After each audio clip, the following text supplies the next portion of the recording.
Jack Chapman with Auto Repair Shop Success.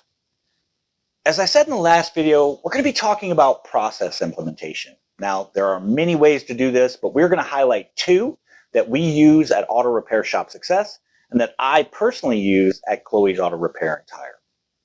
The first is the Tuckman model. If you're not familiar, there's a ton of information out there, but this model is used in a bunch of different industries and it's been around since the 60s because it works.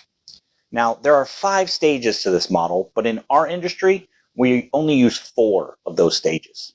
The stages are forming, storming, norming, performing, which we use, and I'll break down over the next few weeks, and finally adjourning, which I won't cover because it's not relevant to our industry at this level. So join us next week when we break down forming, and in the meantime, research this model if you want more information about it. If you're struggling with process at your shop, reach out to us. We offer many options custom to your needs. And as always, we can't wait to see you.